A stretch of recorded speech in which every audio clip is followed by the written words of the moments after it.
What's good, y'all? It's your boy Sean P. the Blunt Guy. Hey! And y'all know what it is today. Today, we are reacting to chapter 1069. We owe all there is to desire. Man, yeah, I'm excited. Y'all know what the day is, so y'all know I'm excited anytime we get a chapter. But before we get into this chapter, make sure you guys hit that like button. Also, subscribe, hit that bell for notifications. Comment down below your thoughts on the chapter, your thoughts on the reaction. Just let me know. Let me know what you think. Right. Also, follow me on Twitch so you catch me live and you can engage with me in real time. Follow me on Instagram, Twitter, and Facebook. And make sure you come be a part of the community and join the Discord. That is where I'm the most active in or at. If you want to engage with me or if you want to send me content to react to, One Piece content will get reacted to onto a One Piece stream. Any other content, probably like a chill stream or something. But make sure you are a member of the Discord because that is where that is where I usually check my submissions the most. That's where I take priority, if you send it on the Discord. Let's get into this chapter 1069. The title of this chapter is We Owe All There Is to Desire. I don't really know how to interpret that. You know what I'm saying? So it's a good chapter, or a great chapter. I bet. Let's get into it though. All right, so we are on the cover page. We got this cover page. We got this ship. It says presented by Lufield Mads, and then it says there's a flag that say pacifist on it. Right? It's like a big ship, but the ship is like it's like slim, right? Like it's small as far as the width of it, but it's big height wise, right? Like it's not as girthy as other ships, but it is definitely pretty tall from what we see. It says presented by Lufield, say Mads, and then we got Lufield. I thought it was Dewfield. Maybe it's a translation difference. I don't know, but yeah, it says Dewfield. So it says a philanthropic endeavor of Lone Shark King Lufield Mads, the Laboratory of Peace. So I always thought his name was Dewfield, right? That's what I always called him, Dewfield. On here it says Lufield. Again, it could be a translation thing. I don't know. Let me know. Was it always Lufield? Maybe I'm just forgetting right now, but pretty sure it was Dewfield uh when he was like revealed in Whole Cake Island. You know what I'm saying? But here it's with an L. I don't get it. But supposedly Dewfield or Lufield or whatever we calling him at this point in time. Supposedly, I guess he was funding the Mads.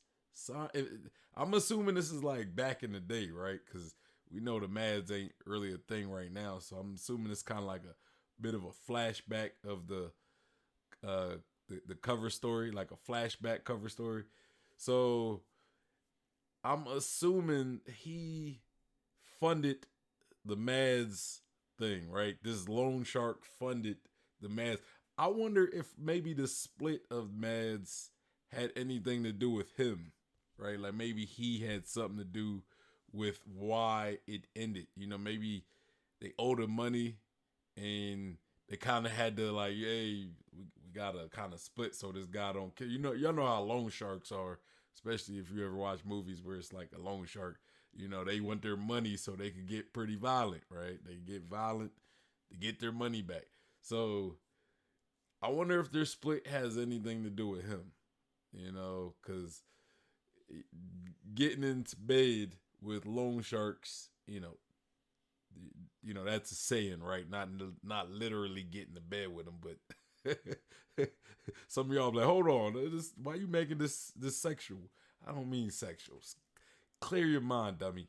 Or nasty. Clear your mind, nasty. But so why are they?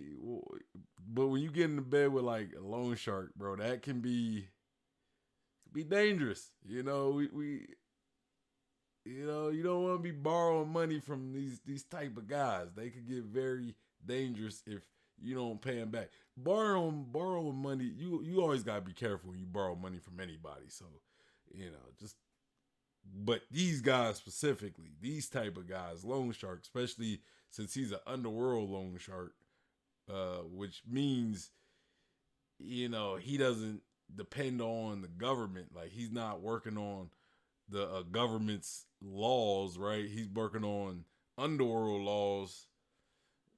Things could get a little choppy and dicey. Let's just say that.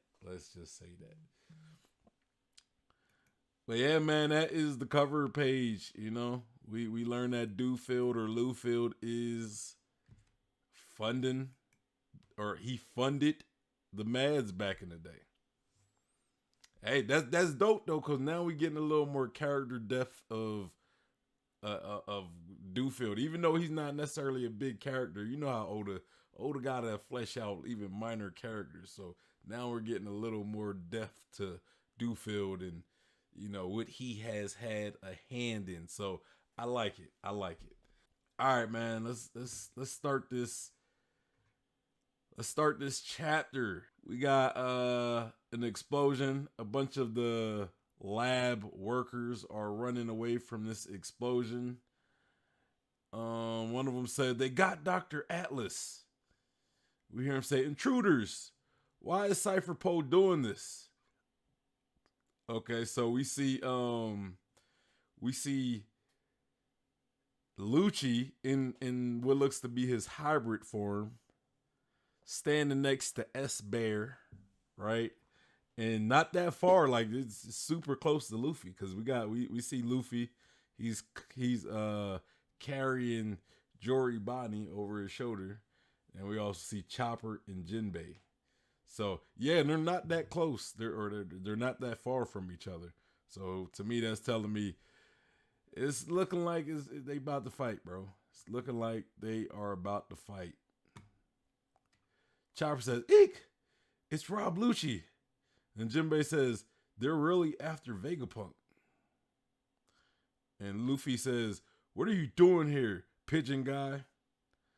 See, in a previous discussion, right? One of my guys said Luffy wouldn't fight Lucci, but unless Lucci started the fight, right? Because Luffy would be like, "Hey, I already defeated him, so it's no point." See, this is where I definitely disagree, right? Because Luffy clearly sees Lucci causing havoc. You know what I'm saying? So Luffy has like this impulse to stop people from doing stuff, like causing havoc among somebody that he might like. Like if you're wrecking havoc on their territory and he likes you, or he likes that person, he's gonna do something about it. So yeah, I definitely believe Luffy's going to fight Rob Lucci in order to stop him rampaging, or whatever he believes Rob Lucci to be doing. Rob Lucci says, "You realize this is a government island." I'm assuming he's talking to Luffy and Jinbei. And Luffy says, "Oh yeah, guess we're the ones out of place here." And then Chopper says, "Luffy, let's hurry and head up." Okay, I mean, if he listens to Chopper, maybe he won't fight Rob Lucci. I don't think that's going to be the case, though. I think he's definitely going to fight Rob Lucci. Then Kaku says, "Deary me, the Straw Hat Pirates." And it looks like they're with Jory Bani. And Kaku continues, "Well, that's that, Lucci. We can't lay a hand on them. Straw Hat's officially an emperor now. We can't engage him without orders. What? What? Whoa, whoa, whoa. What is Kaku getting at right now?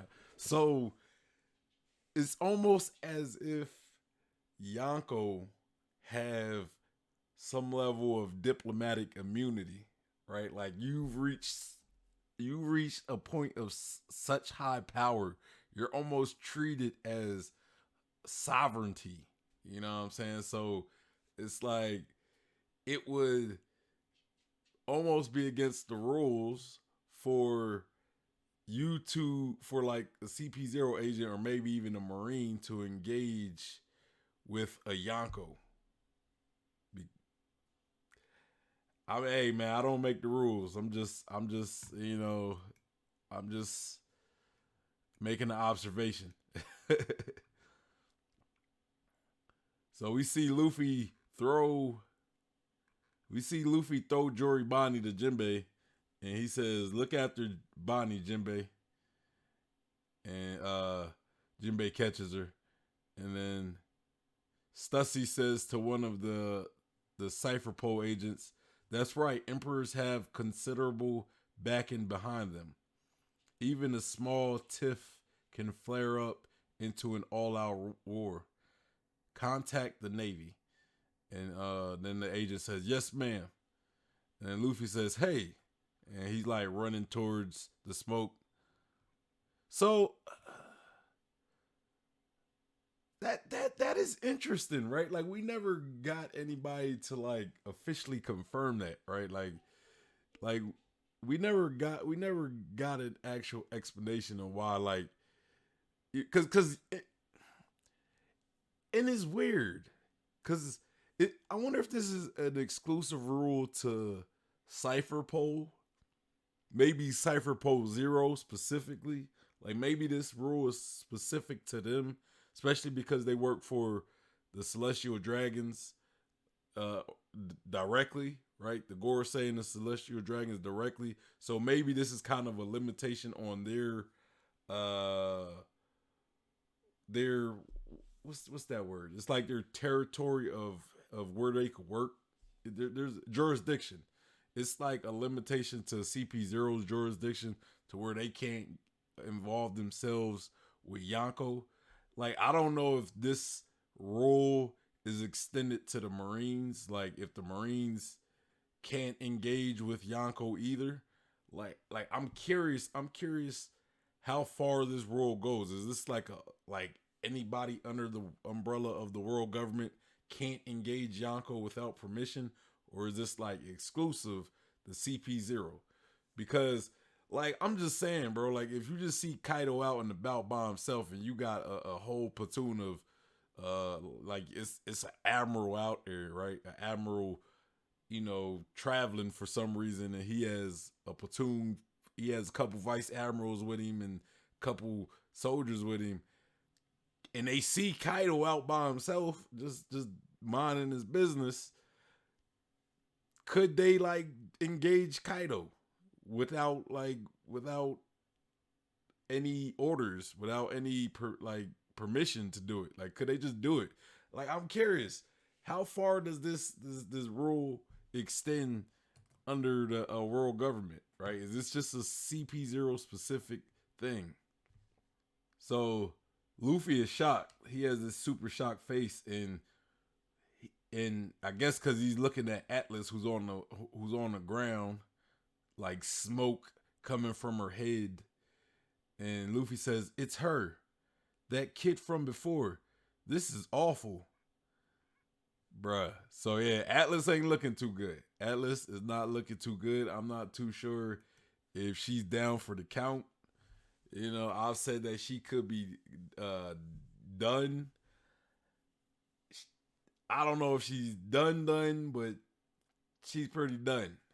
She's like, she's not well done yet, but she's like medium rare. She's looking medium rare right now. That's how your steak should be looking for all you steak connoisseurs. Y'all better not be eating y'all shit well done. Y'all better not be eating y'all steaks well done. That's nasty. Medium rare. Get that little redness. You gotta have a little red in your steak. That's how you eat a steak correctly. not those rubbery ass, well done steaks. I used to eat them. I was guilty of eating steaks well done back when I was younger. I didn't know no better though. I didn't have nobody to teach me that that was the wrong way to eat a steak. You know what I'm saying? But no, if you want some flavor, you want that flavor, you got to eat your steaks like rare or medium rare. You gotta have a little. You gotta have a little pank in there. You gotta have a little pank in there. Just saying. So Lucci says, "I'm aware of the consequences." That said, okay, it looked like he like, hey, I'm aware of this, but this man beat me, bro. I wonder if Rob Lucci gonna take this shit personally. He take that last L. You take that last L personally. So he's like, hey, he gotta run me my rematch, bro. Nah, I can't. You know what I'm saying? I can't. He gotta run me that rematch. He shouldn't have beat me last time. So Rob Lucci looking like he about to disobey the world government. That's what it's looking like. It's looking like Rob Lucci about to just say, "Fuck these rules." You know what I'm saying, which would be out of character for a CP0 agent, especially such one as Rob Lucci. And then Luffy says to Chopper, do what you can for her. And then Chopper says, I'll try, but I think this is more Frankie's forte. That's true. That's true, because she is cybernetic. Unless, I mean, I don't know if she has any organic body. You know what I mean? So yeah, this might have to be Frankie's forte, which means they gotta get her to Frankie.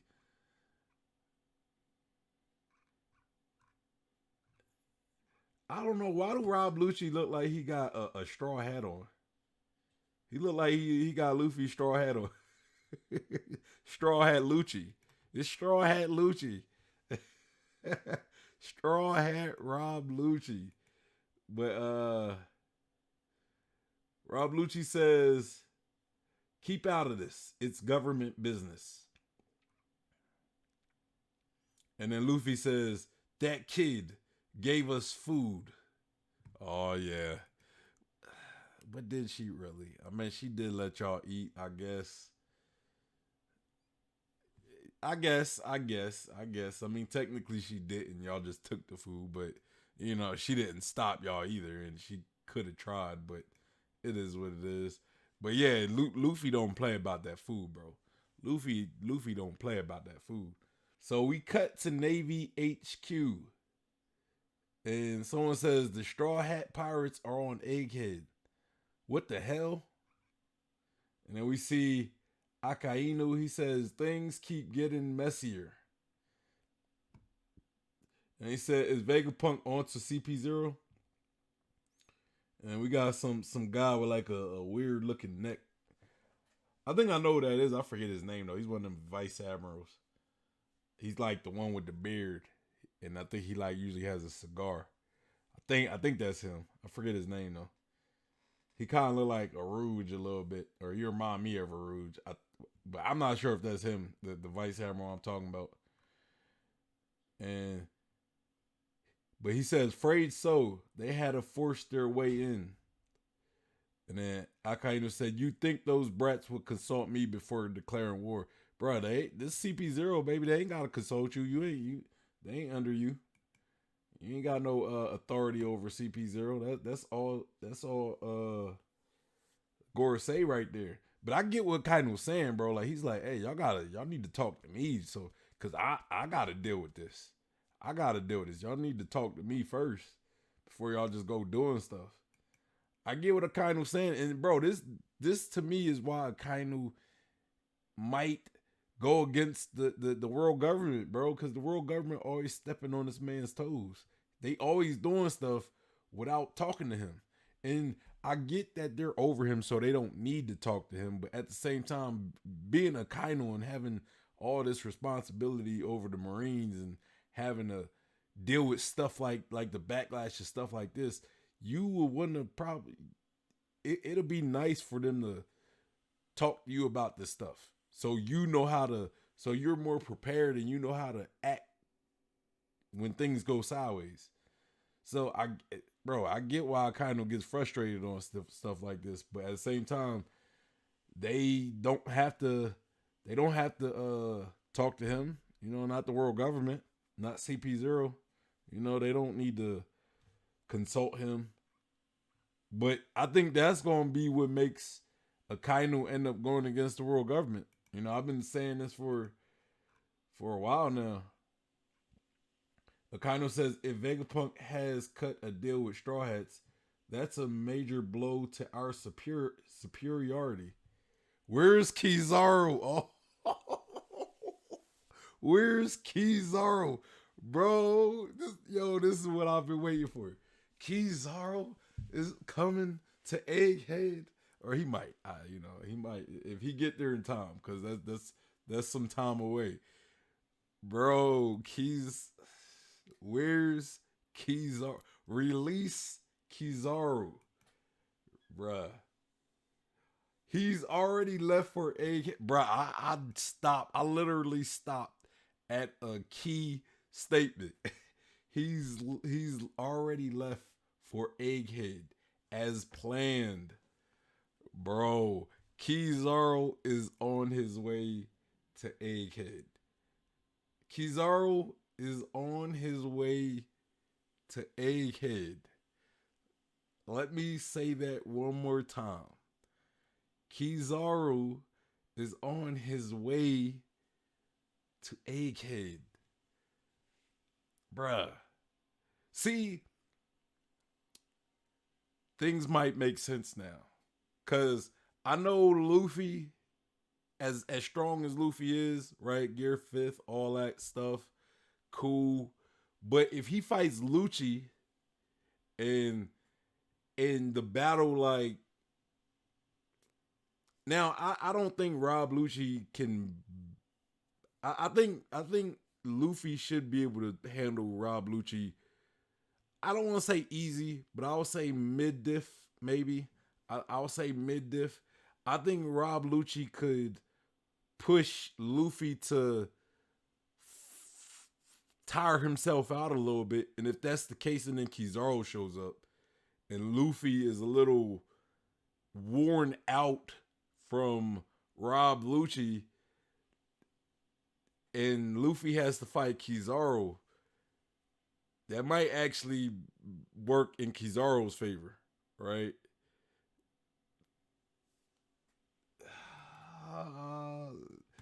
They say tell Lucci to wait for the Marines to arrive. And he said, yes, sir. And they say he's not to engage Straw Hat under any circumstances. I mean, unless Straw Hat fights him, he might have to engage. Well, he's just supposed to get beat up and get pummeled. You know what I'm saying? Like, it don't make sense. It don't make sense. If Luffy wants to fight Rob Lucci's going to have to fight, or he's going to have to just take an ass whooping, which is dumber than him just, fighting back. So Egghead, New World, we're back at Egghead.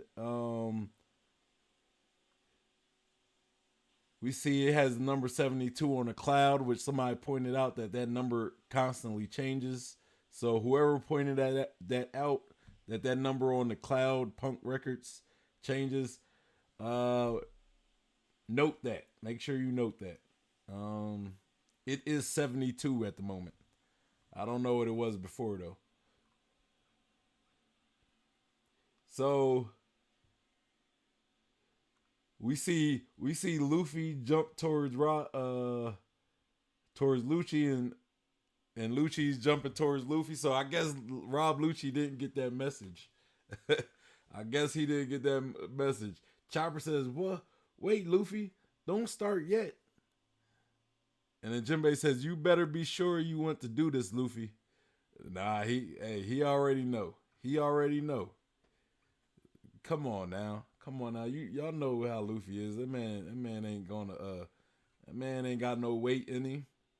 That man ain't got no weight in him. And then Jinbei says they'll consider this a major incident.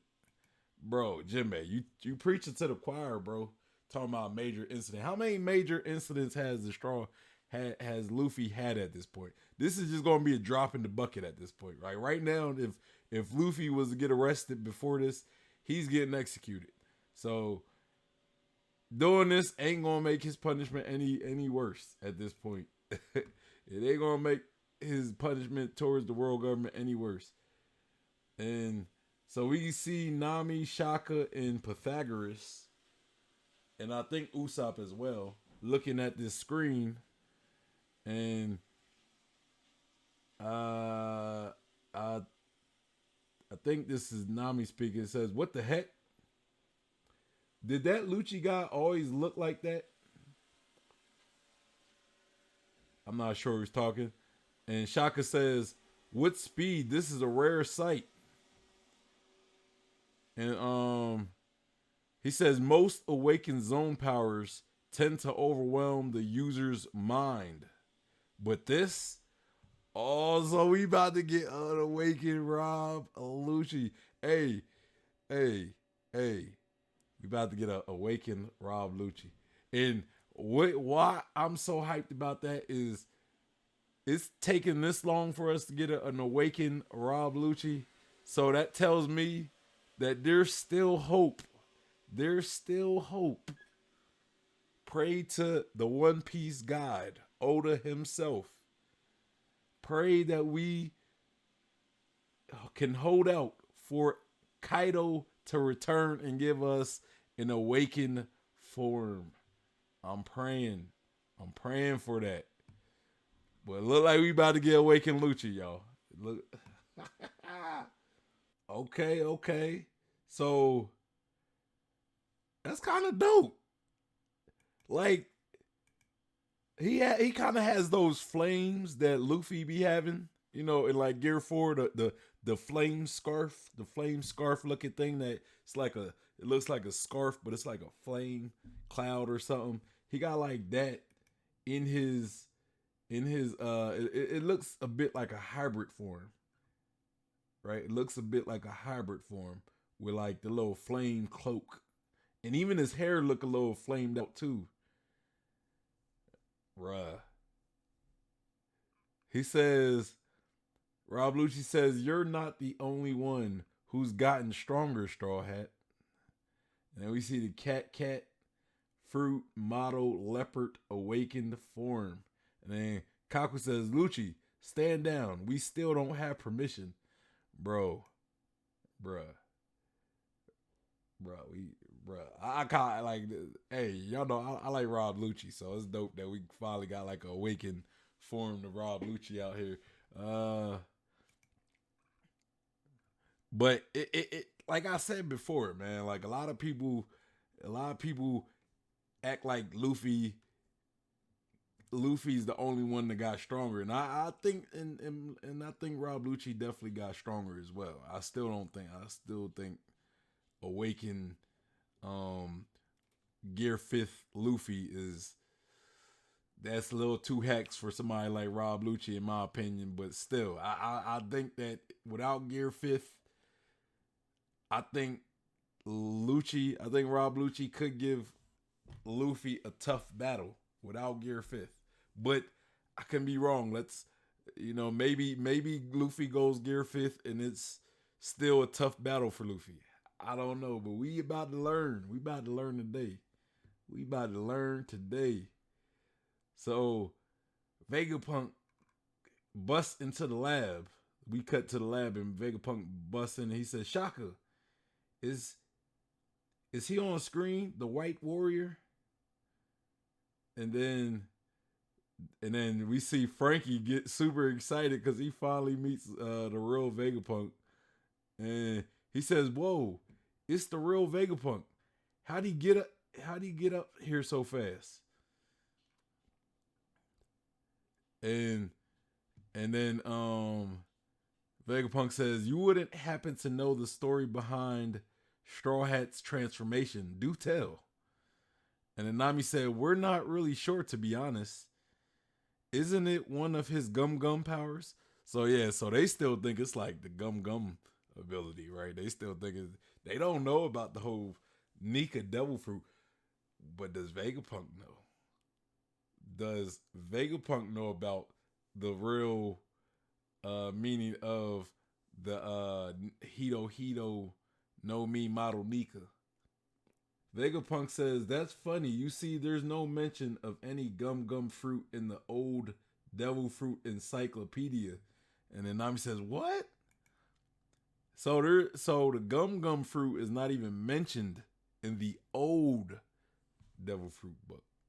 So I wonder which one Blackbeard had, right? We know Blackbeard had like some devil fruit encyclopedia. So which one did he have? Did he have the old one or the new one? Because supposedly, I guess there might be a new one, supposedly, based on what Vegapunk said. He said the old devil fruit encyclopedia. It doesn't mention anything about the gum gum fruit. Okay. That's interesting. That's definitely interesting to know. And Usopp says, I mean, you say that, but that's what Luffy's always called it. And then Vegapunk says, how sublime. And Vegapunk says, he looks just like that god described in the ancient texts. Oh, Vegapunk Vegapunk is giving us something, bro. He is gonna give us something. Sanji says, God, are you senile? That's just Luffy. Nah, bruh. Nah, Sanji. He's not senile. The man know what he's talking about. And then we see Rob Lucci go. It looked like he tried to like swipe at Luffy, but like Luffy dodged it. And Luffy is definitely in his sun god Nika form. Why though? Like, why? Like, that's what I'm confused about. Why did Luffy feel the need to go straight to Gear 5th? Like, he didn't go Gear 4. He didn't go Snake Man. He could have went Snake Man. I feel as though Snake Man would have sufficed. Hell, Bound Man probably would have sufficed. Honestly, you know, maybe Snake Man, because I would probably say Rob Lucci might be like first commander level. That's what I always kind of assume he might have been with his progression. But damn, Luffy went straight Gear 5th though. Okay. I mean, hey, it is what it is. I didn't think he would need to go straight Gear 5th. Maybe if he was pushed to go Gear 5th, but straight to Gear 5th, that's wild. But now we know that Jinbei is seeing this. Vegapunk is seeing this. So maybe when Vegapunk meets up with him, he say, "Hey, you reminded me of Sun God Nika," and then Jinbei's like, Nika? Who's telling me about Nika? Oh, wait, what is this? But yeah, so Vegapunk says, I speak of the warrior of liberation, whose antics could bring a smile to anyone's lips, also known as the sun god Nika. And we got Luffy just having a merry time laughing. And then Nami says, Nika, I've never heard that name. And the Vegapunk says, naturally, it's been wiped from history. And yet, as long as people's desires persist, such a thing will never cease to be. And you see Luffy, his like eyes are like busting out at Rob Lucci, kind of like how it was when Kaido, when it was like they were like busting out of the eye socket. And Rob Lucci is trying to punch Luffy, and Luffy's just moving his head to dodge all the. He's like using his finger gun, Rob Lucci, and Luffy's like moving his head around to dodge all the attacks. And Vegapunk continues, we owe all there is to desire. For instance, the devil fruits. And then Nami says, huh? The devil fruits are owed to desire. All this cryptic talk right now. That's what we get in cryptic talk. Bro, this is wild. This is wild.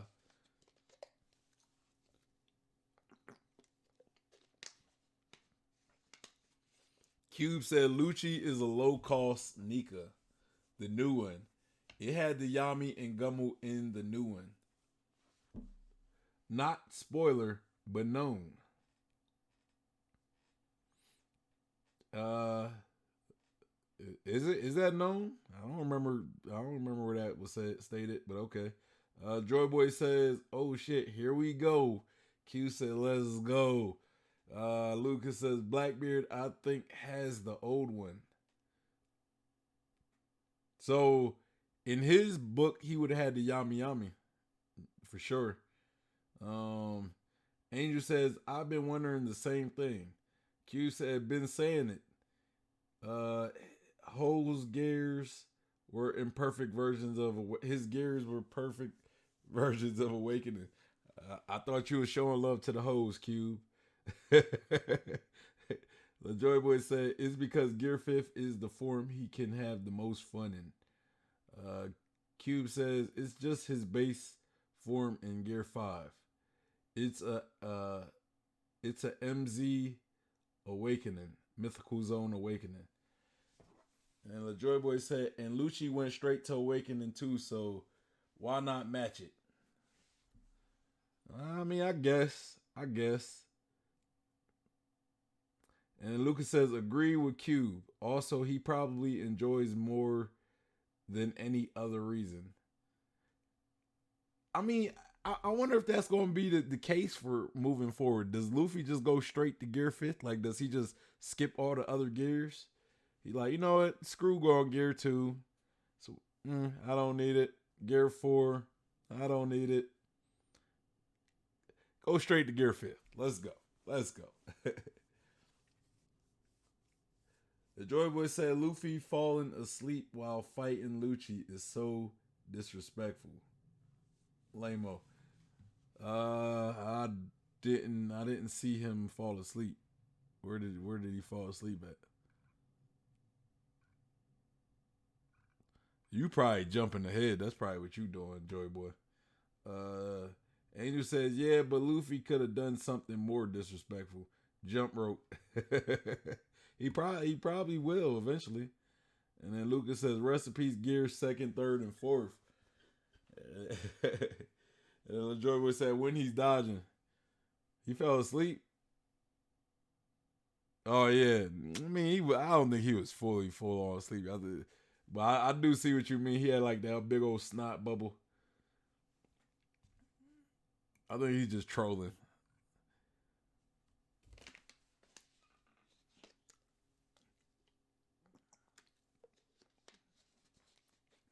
Next page. Vegapunk continues, devil fruits are a manifestation of the desire to see how different paths of evolution can play out. Gee, I wish I could have, or gee, I wish I could do X, or if only we could do Y. Fruit powers actualize such wishes. Each one showcases a different possibility for the future of humanity. That kind of sounds like will, right? It kind of sounds like hockey will. Like I want to do something, so you will it. You will it. You manifest it by willing it.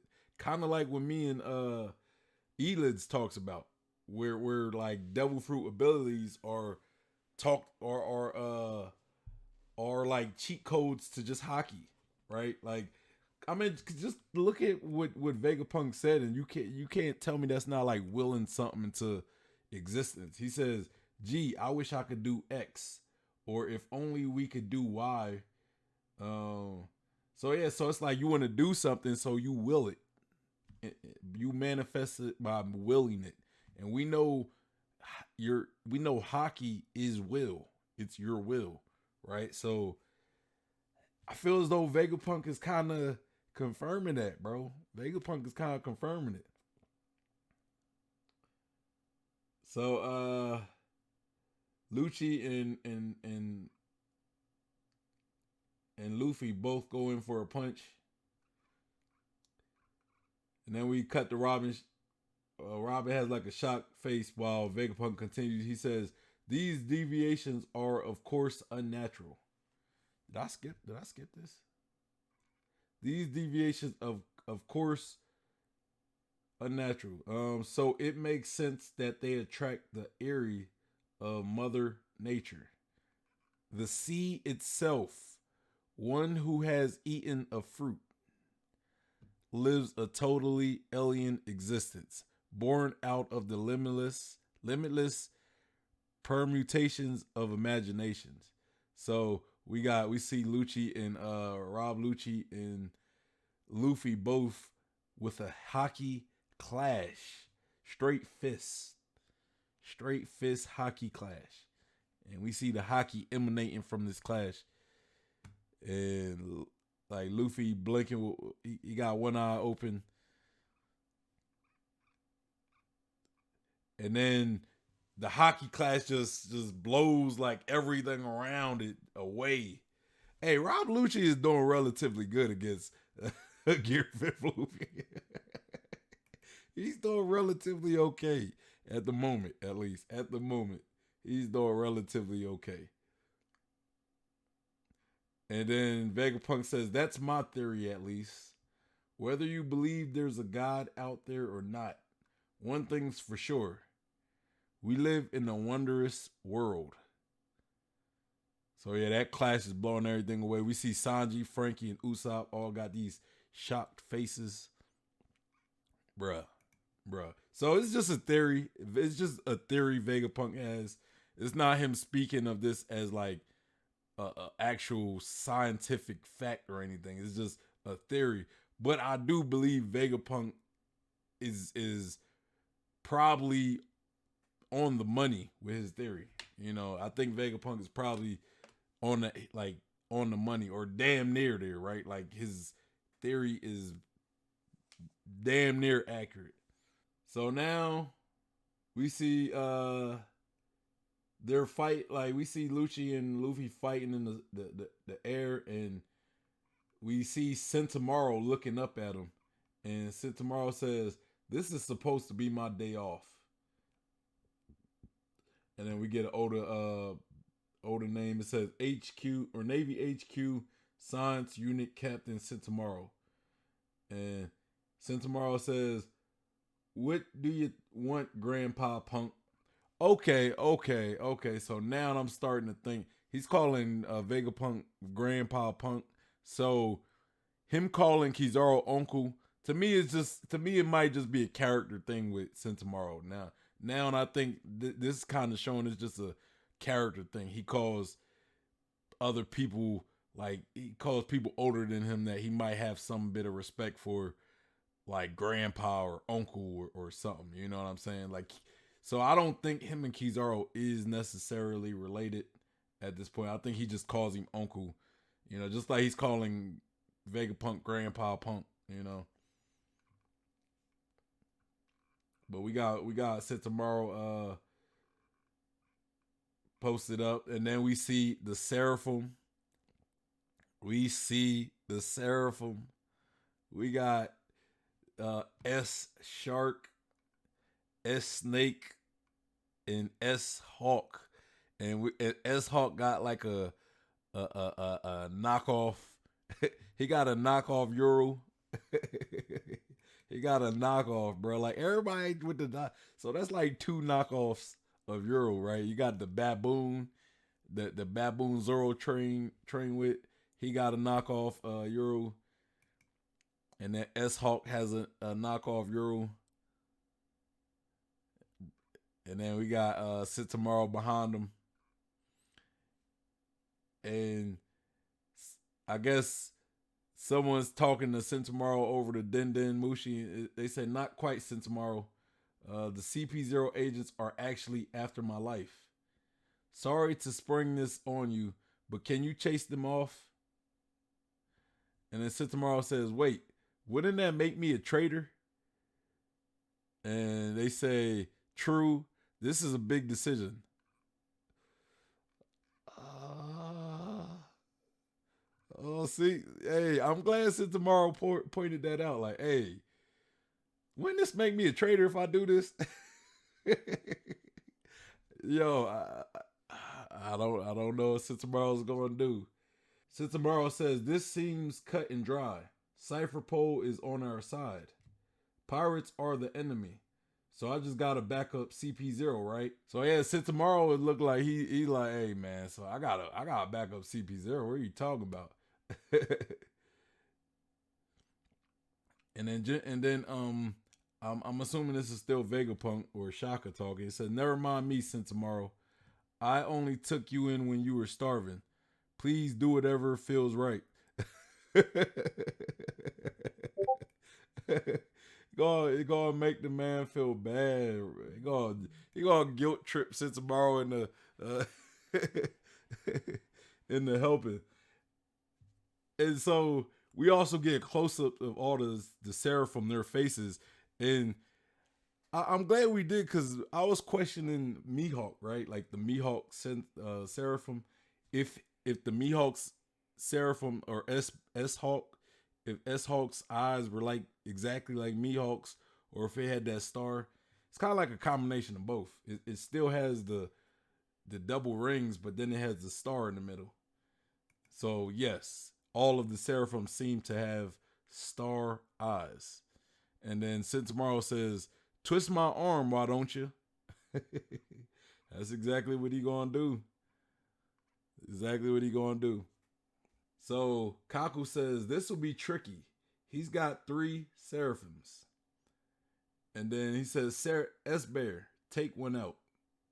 S Bear, take one out." And then Stussy says, "It's no use, Kaku. We're at a handicap here." And then Sid Tomorrow said, "S Bear, get rid of those suits." So they listen to Kaku. They gonna listen to Sid Tomorrow, not Kaku, not Kaku. And then S Bear says, "Beep beep," and then Kaku says, "Fiddlesticks. I forgot that his orders trump the authority chip we have." Now we're getting something. This is what I've been talking about. This is what I've been talking about. Who does the Seraphim listen to? Like who's the ultimate authority? Whose authority trumps who? Right? And because this is why it was a bad and to me this is why it's a bad idea for the world government to try to kill Vegapunk when Vegapunk has authority over the Seraphim at the moment. Just don't make sense. Don't make sense. Now you're gonna lose the Seraphim. But I feel as though there has to be some way that the world government gets the Seraphim back. There has to be some way. I don't know. Sid Tomorrow might change his mind mid battle. So we see S Bear attacking Cypher Pole, the Cypher Pole agents. Bruh, so hey, since tomorrow changed his mind. He had a change of heart. He's rolling with Vegapunk. I I didn't see that coming. I thought he was gonna go with the world government. It still can happen, but I don't know. Stussy says, yeah, the command hierarchy for the pacifista isn't in our favor. Besides, they can't take orders via transponders now.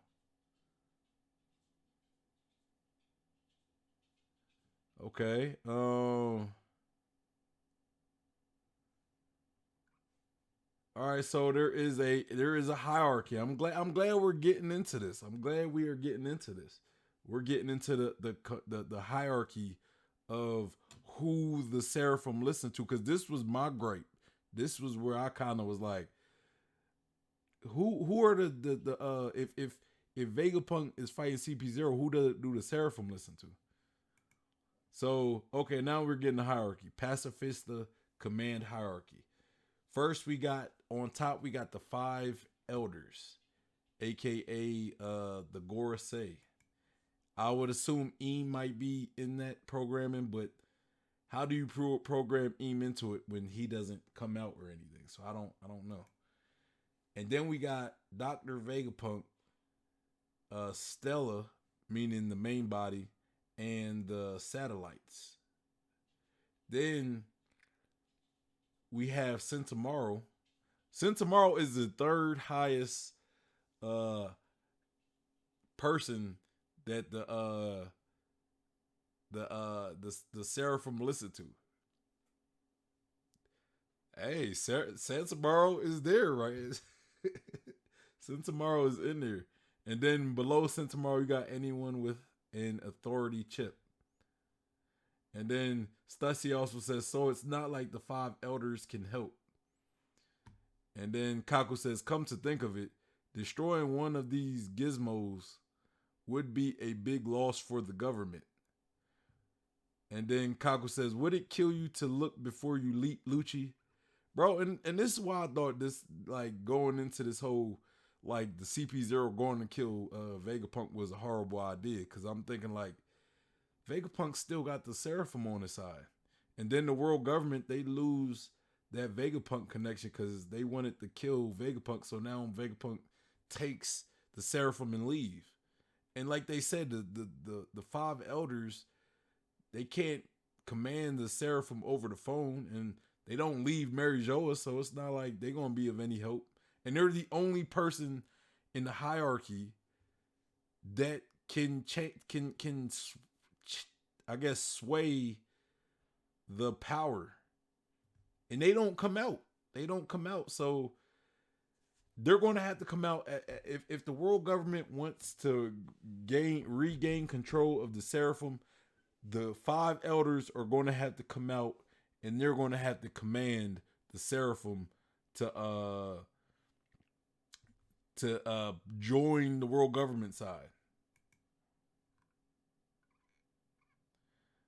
All right, so we go back to the fight with Luffy and Lucci, and it looks like Luffy is. It looked like he puts his hand into the ground, and then the ground like turns into rubber, and like punches or like hits Lucci in the gut. So this is like Luffy affecting the environment, and he says, "Gum gum." Mole pistol. Oh, I see what he's doing. He's not. He's like punching. He's punching through the ground, and then pretty much punching Luffy through the ground. That's what he's doing. I thought he was manipulating the ground, but he's just punching Lucci through the ground. That's why it's called Mole Pistol, because he's burrowing through the ground and he's punching Rob Lucci. And Rob Lucci takes that hit. And then Sentomaro said, let's move. S-Snake, lead the Straw Hats to the vacuum rocket and see them safely through the Frontier Dome. S-Hawk, S-Shark, suppress CP0. Okay. So okay. The Boa Seraphim is supposed to lead the Straw Hats to some, what's it called, vacuum rocket. Are they like, is he going to try to get them to escape, help them escape? Because I feel as though I believe the best person to send to escort the Straw Hats would be S-Shark, because S-Shark got the paw. No, he doesn't. Never mind. What am I talking? That's S-Bear. S-Bear, though. Send S-Bear. S-Bear could pop him to the vacuum rocket, whatever that is. Jinbei says, Chopper, are my eyes playing tricks on me? And then Chopper said, I thought he looked familiar. And Jinbei said, those brown guys look like ex-warlords. Don't tell me they cloned us. Okay, Jinbei seeing his clone, he like, oh, dang. I feel violated. Jinbei probably feel violated from this, man. I'd feel violated too. You gonna make another me without my knowledge. Yo, Jinbei might be mad. Jinbei might have some words for Vegapunk, bro. Like, bro, you just gonna clone me without my knowledge, without my consent? Come on now, bro. You wildin'. You are wildin'. And then Luffy is like falling backwards and he says, "Oh, Battle Axe, long time no see." And then Sentomaru says, "Don't just nickname me based on my weapon, Straw Hat. We're not friends. Anyway, are you really going to help Grandpa Punk escape?" And then, okay, so Sentomaru's probably gonna hold the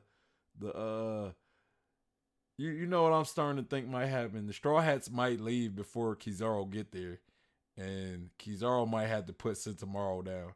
That's what I'm starting to think, but I'm gonna wait. I'm gonna wait to after this chapter to reserve that judgment. Luffy says, "Yeah, he asked me. Don't sweat it." And Sentomaru says, "I'm not sure I can trust you. You're an emperor after all, and what's with your appearance?"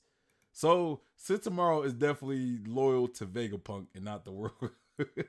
So I was definitely wrong about that. I said Sentomaru is probably gonna be loyal to Kizaru in the world government, but that doesn't seem to be the case. What? Hold on, I feel like I missed something. Hold on. So Rob Lucci looks like he is that Sentomaru? Yeah, that look like he like does a handgun to Sentomaru. Damn. And then Luffy says Battle X. So yeah, that was definitely Sentomaru. So Rob Lucci ain't playing. And Luffy says Battle X. And then Sentomaru is like spitting up, coughing up blood. And Rob Lucci says, "All we had to do is cut the head off the snake. Now, Seraphim, obey us."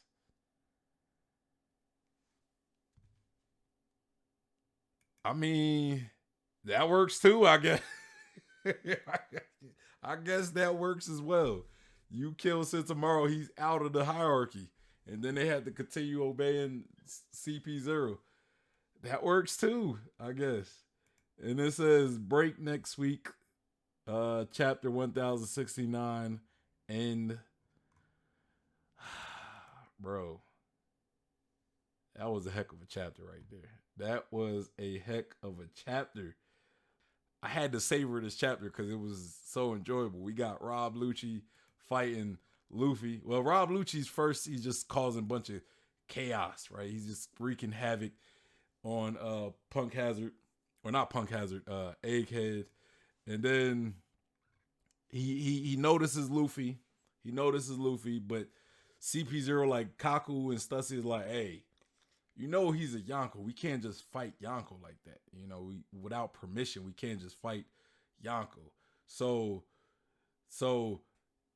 pretty much it gets back to Marine headquarters that CP0 is there and the Straw Hats are there, and CP0 is about to fight Straw Hat, and Akano was like, "Hey, bro, like, what are y'all doing? Y'all starting a war? Y'all trying to start a war? Y'all can't be doing this.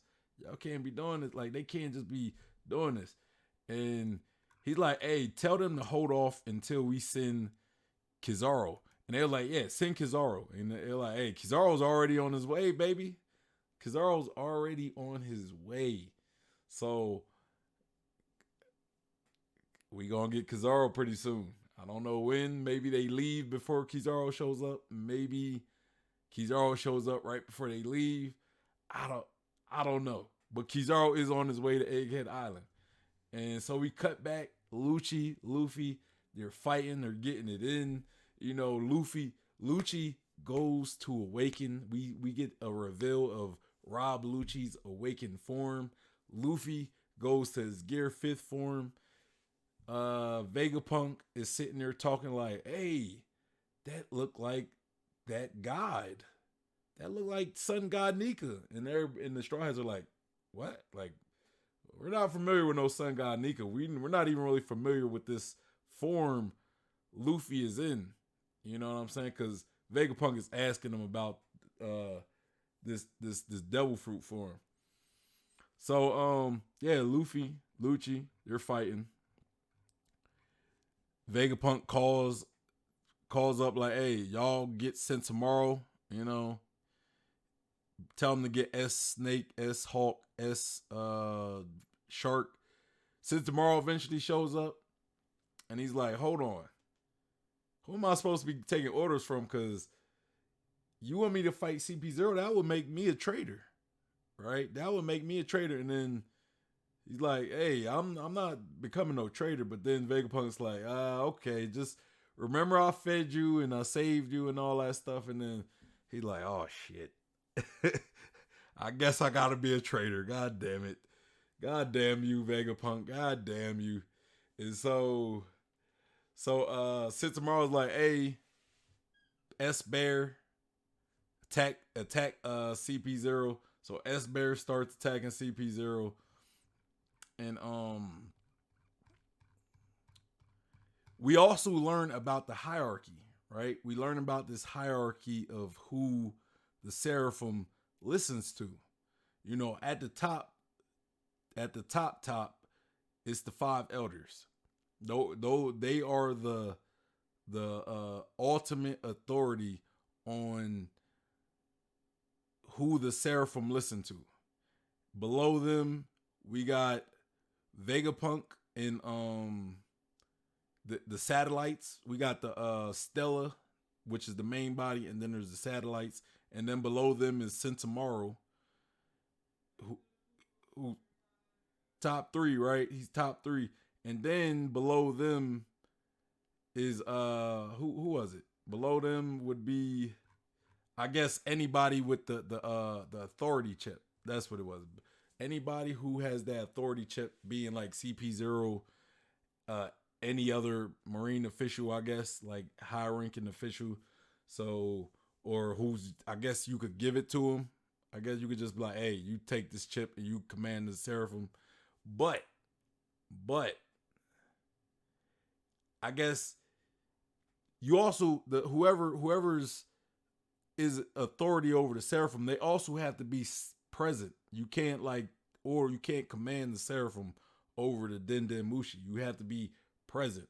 So at the moment, the only person who has authority over Sentomaru and Vegapunk, who are present at the island, would be the five elders, right? But the five elders are in Marijoa, so they can't help. They can't help. But Rob Lucci kind of took it. He kind of took it like, you know what? If Sentomaru is dead, then these Seraphim won't listen to him. They'll just continue to listen to us. So Rob Lucci over here using his brain. Shout out to Rob Lucci. He's smart. He's applying some logic, right? So that would definitely be how the Seraphim goes back to the world government. So yeah, Sentomaru seems like he is at death's door. I don't think Sentomaru is going to die, but it's possible, right? It's possible. And Rob Lucci is trying to take command of the Seraphim again. And yeah, great chapter. Ultimately, that was a great chapter. Really enjoyed it. We learn more about the Seraphim and the hierarchy system, which I appreciate that, because last chapter I'm thinking like, if CP0 goes against Vegapunk, and obviously Vegapunk put Sentomaru in charge of the Seraphim, how do they get that how do they get the Seraphim back from Vegapunk? Because, you know, most likely they're going to listen to Sentomaru over the CP0. I thought maybe S-Bear would have remained under the command of CP0, because, you know, I didn't know how they transferred that authority, right? Like, maybe if I give you authority, you're the person with authority until you give that authority back. That's kind of thought I that's how I thought it might work.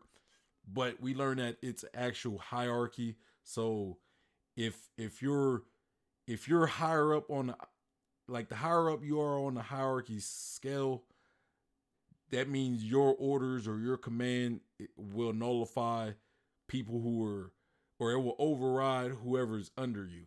You know what I'm saying? And the only person who's who the only people over Sentomaru that we learned is Vegapunk and the Gorosei. Vegapunk is currently on the island, so Vegapunk could show itself as well and override Sentomaru if he wanted to. But since they're on the same page, Vegapunk doesn't need to do that. But the only person who is going to be allies to CP0 that could help them gain command of the Seraphim would be uh the Gorosei. But the Gorosei is not there, and they can't command over the Dendemushi. So CP0 is kind of screwed, right? But Lucci kind of took it upon himself to get rid of Sentomaru, so he could have so CP0 can regain command over the Seraphim. So I like how that was explained. It makes sense. It makes it to where the world government can indeed get back the possession of the Seraphim. They just have to kill Sentomaru, or at least get him out of the picture at the moment, right? So if they do that, they could take the Seraphim and leave. We also know the Seraphim are going to help the Straw Hats escape, you know, so there's that. That is pretty much the chapter right there, though. You guys let me know your thoughts on the chapter. Make sure you guys hit that like button. Also, subscribe, hit that bell for notifications. Comment down below your thoughts on the chapter, your thoughts on my reaction. Also, follow me on Twitch so you could engage with me in real time. You could let me know what I get right, what I get wrong while I am live. Also, follow me on Instagram, Twitter, and Facebook. And make sure you come be a part of my community and join the Discord. Join the Discord.